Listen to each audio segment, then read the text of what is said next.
Hi, Karen Curry Parker here with your Human Design Evolution Report. The Sun is transiting in the 24 and the Earth is transiting in the 44. This gives us a really powerful, interesting combination of energy that actually ends the winter quarter of the human design year as we move towards the spring quarter and this new cycle of laying new seeds and growing and thriving into the reality that we've been dreaming on and creating all year. The 24 is called rationalization, and whenever it plays, it's actually a really important evolutionary energy. It's an energy that actually has the potential to really leap us forward into transforming, leap us forward into creating something new, something better, something more aligned with the truth of who we are. But it has the potential to literally be rationalizing. In human design, the mutative process has sort of a 2 steps forward, 1 step back cycle.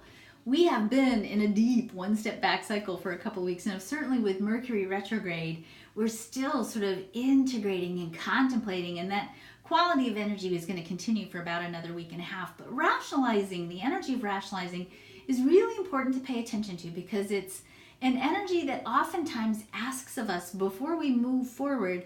We are being invited to engage in the question of, are you tolerating less than what you're worthy of? Are you putting up with situations in your life that you might be justifying and rationalizing but are really not where you need to be? Is there anything that you need to shift and change in order to make sure that what you're doing on the outside lines up with the magnificence of who you are? You are, really the beauty here is for you to learn to take the blessings from situations that maybe are not working, but to also move forward. This is an energy that ultimately gives us the momentum to make change when we can really look at or rationalize that the reality that we're living in right now might not be best suited to the full expression of who we are. So we may be asking ourselves, what do we need to do to make change? We may be inviting ourselves to engage in an inner dialogue about, are you putting up with less than what you want to be putting up with? We are inviting ourselves to look at, are there patterns? This is what comes in on the earth. Are there patterns in our belief systems, in our consciousness, in our inspiration, in the way in which we engage in relationships?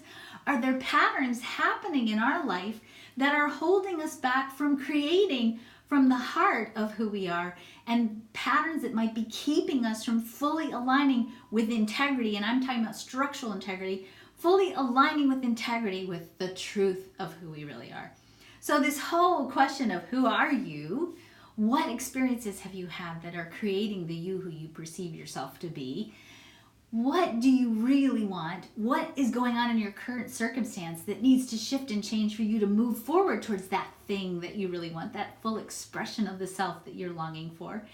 And what patterns might you need to shift and change so that you can really align yourself with the course of fully manifesting the beauty and the magnificence and the power and the juice of who you are in this lifetime, right now, starting in about a week. So, good time to draw inward and ask yourself, what are you worthy of? Is your life reflecting that back to you? Do you need to shift and change things? Don't tolerate less than what you're worthy of. That's my big message for you this week. Have a wonderful week. I will talk to you when the sun shifts again. Have a wonderful time thinking about how magnificent you are and what you need to do to tap into that more fully.